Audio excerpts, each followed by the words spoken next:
おい学園長、ブロットの話とゴーストとの戦い何の関係もなくねえか？グリム君、首輪についた魔法石を見てごらんなさい。俺様の魔法石なんか薄汚れてるんだぞ。肉球でこすっても汚れが取れねえ。魔法石についているインクを垂らしたような黒いシミ、それこそが魔法を使ったことにより生じたブロットです。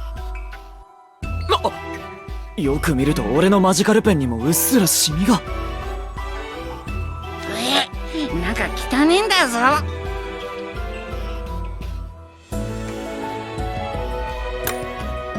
いいえ。よかった。十分な休息を取れば時間経過とともにブロットは消えていきます。魔法石は魔法の発現を助けてくれるだけでなく、ブロットが直接術者の身体に蓄積されないようある程度肩代わりもしてくれる素敵なアイテムなのです。なるほど。つまり魔法石が曇ってきたら体を休めろってことですね。正解です。よく食べよく眠ることで大抵のブロットは解消されますから。なんだ。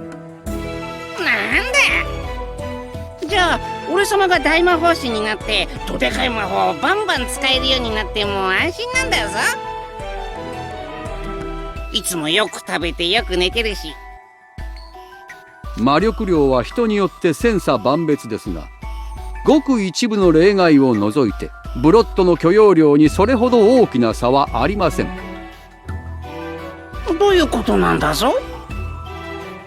つまりローズハート君のように魔力量が多い人ほどブロット蓄積には細心の注意を払わなければならないということです。たくさん使えるからって考えなしにバカすか魔法をぶっ放しまくればあっという間にブロットが溜まっちゃうってことか。まあその点君たち程度の魔力量ならそれほど気を使わずとも大丈夫だと思いますが。よかったですね。なんか素直に喜びづらいんすけど、そのセリフ。魔法の使いすぎで魔法石が真っ黒になるとみんなこの間のリドルみたいに闇落ちバーサーカーになっちまうのか。でっけえ魔人みたいのも出てて怖かったんだぞ。ブロットの蓄積量は魔法師自身の精神状態に大きく影響を受けます。怒り、悲しみ、恐怖、混乱、そういった負のエネルギーを抱えているとブロットが非常に溜まりやすくオーバーブロットを引き起こしやすくなります。負のエネルギー。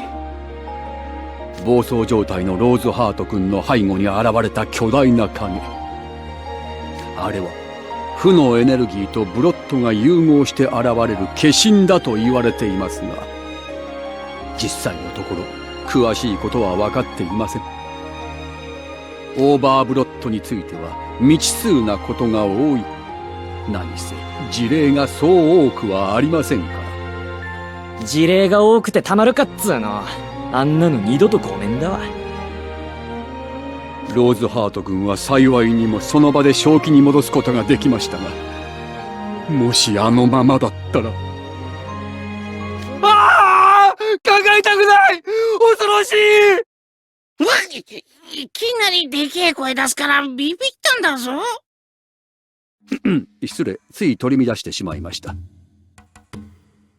長々と話しましたが、魔法の使用には常に危険が伴うということです。皆さん、夢夢お忘れなきように。はい。というわけで、優しい学園長の特別授業はここまで。さあ皆さん、さっさと教室に戻ってください。